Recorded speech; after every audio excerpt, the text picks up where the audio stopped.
curriculum in the Western world has an unbelievable amount of competition, and teachers are encouraging students to compete with one another, which makes students feel that they're either superior or inferior. Parents are making sure that their students are becoming the best at everything, winning the science contest, going to the best college, playing soccer the best, being the best cheerleader, singing the best, having the best boyfriend.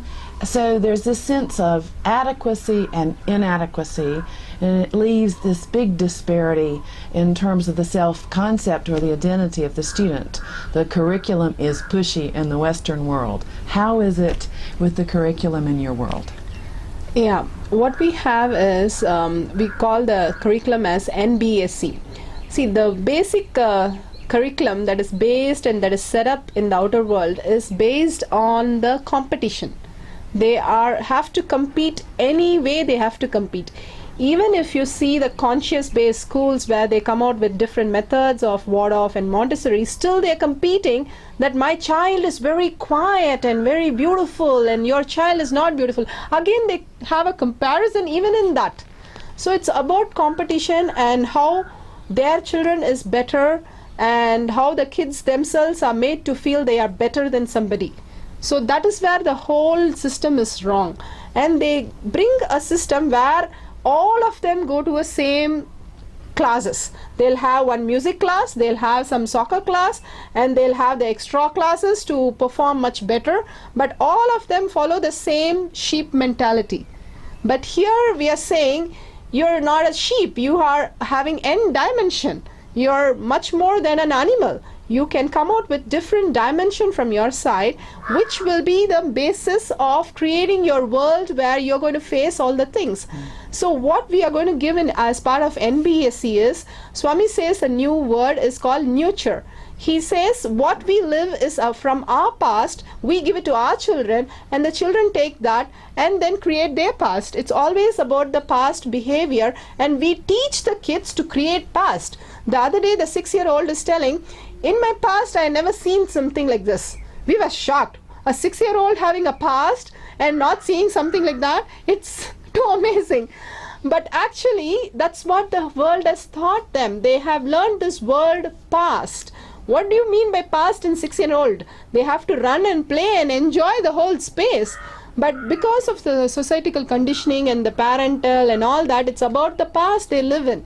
And they've been taught how to do the same thing in the same way every day. So it becomes reiteration and conditioning for the kid. But Swami says, do everything in a new sense. As when you get up in the morning, you should feel it's a new day. It's the first day of my life. You should do everything as though you've seen it for the first time. Then only the nurture comes. The kid actually, when they come into the class, they think it is a new place and new things. Every time a baby looks at the fan or the light, it looks at the bulb and light as a new item there, new object, and they keep staring. But when we look at the fan, it's a boring thing. How many hours can we look at it? The babies can look at it for hours because they really look, there's something unique about it, just a fan. So basically we were like that. But because of conditioning, we close ourselves from looking at the dimension of things. So when we did an experiment, we had an experiment where we had items kept in the classroom and then removed. And these kids came and beautifully spotted which were missing, even the smallest item. But when we did for the adults came to the classroom and not only said what is missing is wrong, they said the things which are there is also in the wrong place. They had no idea, 100% they were wrong. All the teachers were wrong. But all the kids were absolutely correct in saying which were missing and which is placed in a different place. So the whole thing was they look at things in a new sense with full awareness and as a big picture. So these things have to go into the subject learning also. When we look at a subject, it has to be a big picture. They have to learn with lot of multi-dimensional. Instead of the concept, just the concept is not going to help them. They have to understand by living with it. It's like a tool. If you just show the tool, this is the screwdriver or a spanner, what will a spanner do to us? You just have to show them how the spanners can be used in multiple purpose. And actually we don't have spanners or screwdriver, we have a machine where we can do multiple things, and n dimension is there with that thing. So we should show them that the possibilities are n, and you can create your own possibilities by giving. So you will start creating the nurture, and by creating, the kids spontaneously creating, they come out their own dimension, each one uniquely performing, and they come out in a beautiful thing of satisfying themselves in inner space.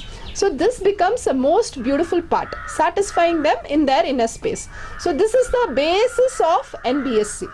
So when we talk about curriculum in the Western world, we talk about the standard course of study. And in the standard course of study, there are specific standards that the child needs to know and be able to do by a certain grade level. And the curriculum is based on the standards. So it's like a roadmap, and the student has to follow from one place to the next, and it's a graduated standard roadmap. It really puts a lot of pressure on students, not only in terms of competition, but in terms of accomplishment and making sure that all those standards are met, and if they're not met, then the student fails. So we talk about schools without failure. Is it possible to have a school without failure? And what does it mean when we have a lot of students failing a curriculum? Are we really meeting the needs of the society, or really empowering the student? Can we have schools without failure? Yeah, one dimension which is missing out in the curriculum is the right brain side. Swami says in the right brain nothing is left, in the left brain nothing is right. Because the whole system is being only in logical, analytical purpose. The right side of understanding things can be beyond just logic and reasoning is being suppressed in the kids. So when they start the education, we show them guessing games and playing right brain games actually helps them in opening the dimension, actually retaining the dimension which already exists. That's why we have the yoga and the meditation to keep the right brain alive. So what happens with all the inner space clearance and all this clarity, the right brain starts functioning, and then we give a lot of method on visualization. We give them visualization where they start visualizing every subject in more of a pictorial form, and that really helps them. And actually when there are kids which, last time we were speaking about the auditory learner and the visual learner, most of are visual learners. So we are able to grasp things much easier. And if you show a funny picture, the kids are going to smile at it and say wow, and start looking at it and pay attention to it. So we are just changing the methodology. The syllabus is still the same. As she says, we have the same roadmap. The roadmap is not changed, but how we reach there, the method is different. So the end result is kind of same, actually beyond. What we have in our school is they come and pick up the level of exam they want, and they run to the teacher to ask for more things. So because of this, the teacher always has to get updated with what they are teaching. So like in Montessori, we also make sure that we are learning again and again the same thing till the kid are understanding the whole knowledge about something. But doing that, what we do, we give a different perspective of the same object. So they know the complete picture of the whole thing. So that way they learn the complete picture how they can use it. So when they go to the next level, since they know the complete picture, they can apply in different modules and see for themselves what's happening. But usually the schools give them, this is the only method, this is the only possibility, and this is how you should do it. That's where we have a problem with the regular mainstream.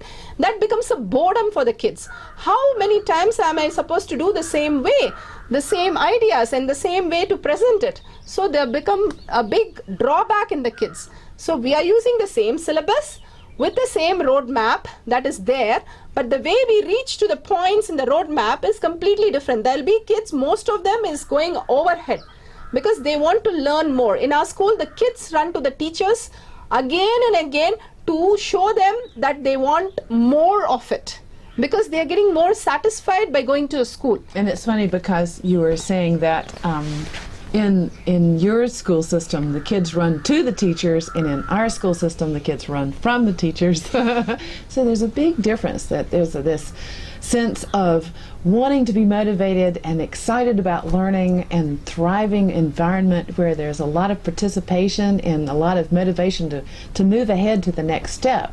So amazing that the curriculum is basically the same, the roadmap is the same, but the way, the methodology, the use of the stimulus and the excitement in that inner space where the student is excited about who they are and excited about what they're learning and wanting to look above the bar and seeing the future as something exciting, so everything is new. So it's the nurture instead of the future. Yeah, even in terms of the exam, the kids run to the teacher and then they say which level you want.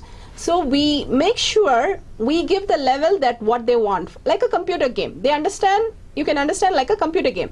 If they finish the level 1, they can move to level 2. Otherwise, we'll repeat the activities in the level 1 to move to the level 2. They clearly understand this and they go to the teacher. They ask for the exam papers and sit and write. It's very, very interesting to see the kids running and asking for an exam paper, and they wait for this day because they want to move to next level to have the new activities. New activities like a computer game. The computer games have been designed such that they finish one level, they can go to the next level, have more fun. So the concept of exam has become fun. So I need to finish in this level. There are some kids who are going beyond their level just to see what is there in the next level. Curiosity, inquisitive. Once you have an inquisitive mind, you can learn everything. So they want to actually play with all these things because the way they learn is satisfaction and the way they are producing it out is inquisite. They inquisite what is there in the next side, next level. So it becomes the exam, and the idea about the exam itself concept is broken. So when you talk about genius, or every child being able to become a genius, what does that really mean? Does it mean that we have this innate ability to go beyond our boundaries, to break our boundaries, and to expand our inner space and see that we can become so much more than what we already are? And in the Western world, we're wanting to break the boundaries. We want to create teamwork. We want to create thinking out of the box and reality-based problem solving and an internal locus of control. But how do we create that, and what do we have to build that structure in the individual student? In Nithyananda Vidyalaya, in eNBSE, we follow this right brain education. See, in our Vedic system, in Vedic age, one person was able to learn 250 ships of data, which is like content books which were stored in 250, all the Vedas. And only one person was able to receive this whole thing. How did he manage to do it? The main system of education was teach them through sound waves, through different methodology which our subconscious mind can register. Basically, our mind can register a lot more and we can use it in much more deeper way, which will be easier for us to produce to the outer world. Like Swami says, if you put a stick in this side and which goes back and the other stick through the ears, the point which it meets, it's the internet download point, where we can download all the information that is required for our day-to-day living. But what we do is we have been conditioned into understanding only the left brain, logical, what we see is only what we believe kind of life has started going on. So we forgot there is a dimension that the kids are able to learn spontaneously. See, if I make a map and I know where places are, I can just go there because I made the whole map of that whole area. But what has happened now, the education system, the map is given and repeatedly taught to the kids and told this is how you go. But what we do is we again take them around the place and show them the place and ask them to draw the map. It's completely different that they build the map and you give the map. So who knows the whole thing? The person holistic education they say now, but nobody follows because the holistic means using your right and left side of the brain. and the whole thing is we given the ingredient for them to expand, ingredient for them to have a beautiful world. So if they have the ingredient, they can place it in the way they want. Each one is unique and each one can create the dimension that is required. So we give the dimensions that they have to build, and we keep giving them ideas and views in a different perspective and visualization and all these tools and all the dimension that they can expand into. By giving them all these ingredients and the tools, they can build the structure in the way they want, bringing in the whole dimension. Swami says the sense, our senses can do lot more stuff. The eyes can breathe, our tongue can actually taste the tune, what we can hear actually through ears. So these are the possibility that we teach the child right from the young age. We go on teaching all these visualization method where we talk about the after image, that in morning the kids will play looking at the sun and there will be orange spots, but we take it much more deeper and teach them how to observe things, photographic memory. If they can learn the book just by looking at the paragraph instead of going through the words, they can remember it forever. These are methods which were there in Vedic system where they can just scan the books and just learn it. But what has happened is all these has gone and the big picture of learning has gone, and they teach phonetically and word wise, where we bring them to come to a point where they need to see only one letter at a time. So what happens, the eye vision is actually shrunk into seeing only 2-3 words at a time. Instead of eye vision actually can read a paragraph and understand as paragraph. Once we enter into a room, we are able to see the things. We don't go point to each item in the room and tell, I have understood this room. Once we enter the room, we know what are the things available. Like that, once we look at the page, we need to know what is available in the page. But what has happened, that idea of looking at the word is being drilled into us. So we logically read. When you logically read to your mind, you can only logically remember that. But when you go for a visual reading, you can visually remember and recite it any time of the day. So we have methods like this, many methods like this, where we teach to the subconscious mind, which is the right brain, which we can which they can download at any spot. They can, if they want the information, they go for their map, which they have set up, and pull out the data. In this case, they go for the mind, which is half forgotten by 20 days and full forgotten by 3 months. And when they go to the next year, it's like a new subject. In this case, we should not be in new subject. You should have some idea about this. But what happens? They have a total relearning of from scratch. So the complete picture is lost. This is what happens in regular education and the right brain education. So right brain education, we have nothing called slow learner. In our school, there is no slow learner. Everybody performs the best because everybody is a genius, and these are small things for them to learn. Actually, each one should be in dimensionally exploding, but these are small things that we are trying to teach, and in that we are comparing, have a competition exam, and we are suppressing them to the core that they should not perform, and have tuition, have computer activities and games and things like that for them to enhance what actually naturally available for them to learn. So just selling other products, we are suppressing and putting them to a tuition world. But actually, if you teach them the way it should be taught through the right brain education, they'll be exploding. They can give these computer game people ideas to create more games. This is what will happen. It is really important that we cultivate the genius in all individuals and in all students, and we do that through both the right brain and the left brain, through bringing the attention to the inner space so that we gain a full knowledge of who we are based on the inside out instead of the outside in, that we see our future as a nurture and something that's fresh and alive and recreates our mind and our body. It's amazing. I think I'm going to come to your school and start from kindergarten and see if I can become more enlightened as a result. Hopefully it's not too late for me yet. Yeah, regarding the people who have learned all these skills are called indigo kids, crystal kids, rainbow kids, who are actually in nature coming out to the world to show that these possibility exist. You can even Google, there's a blind boy who can really hear like dolphins, and he can even find objects next to him. Okay, this blind boy who has been able to judge anything, he can do skating, surfing, he can do anything in the world. And he says this is a possibility because I can see through my ears.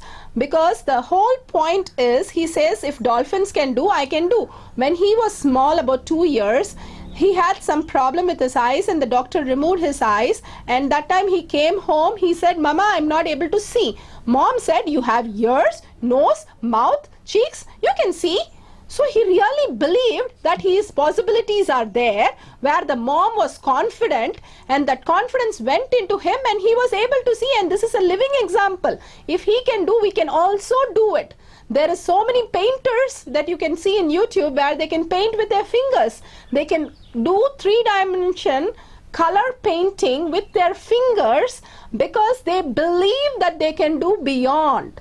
The belief is a perception. We believe this is our limit. We've been conditioned to believe this is our limit. We've been again and again told this is our limit. But in first 6 years, when the right brain is usually open for a city kid, usually in village it goes up to even 10 to 14 years. That's what Swamiji says. But usually city at least 6 years, we can give this concept of possibility that you can see. You can see through your ears. You can smell through your eyes. It's completely possible. We have 5 senses. For all 5 senses can do 4 other sense activity. That's what Swamiji says. So really there are so many people who are doing it. Then the possibility in kids should be encouraged right from the age where the possibilities are already there. So they can start expressing these possibilities and transforming themselves. The other day, one of the 6-year-old was telling Swamiji, for sitting for Guru Puja, I will transform myself to do the Guru Puja much better. The words transforming coming from a 6-year-old is amazing because their understanding is going much deeper that there is a possibility. If we give that possibility to the children, they will be so amazingly come out. That's what is happening with these indigo kids, and we should encourage more kids to play with them and encourage the dimension which exists in them, which we have not been taught, and we suppressing that part is going to be a dangerous thing. So making them understand there's a possibility will expand the dimension and solve all the problem, because everybody is a genius. No topper exists in this world because toppers based on competition. We are talking genius, which is uniquely present in everybody. The innate nature of a child is genius. The genie is already in us. So we are genius. So we have to just bring out in the kids the same thing. So after many years of education in the West and going to 400 football games and doing 1,688 teacher evaluations and breaking up probably about 800 fights over the past few years, it's amazing to see how this educational system is born of freedom and of consciousness and of life and of creativity. So if you would like to know more about Nithyananda Vidalia, please look at what's on your screen. You can write this website down and write down this information. It's a wonderful program. It's a program every child, every adult, every human being on the planet Earth should experience, because it gives you the opportunity to be the person you really are, which is perfectly free, to be happy, to be a bliss bag, to have a Vedic mind and a yogic body. So thank you for joining us, and it's been a lot of fun to see the difference between 2 worlds of education.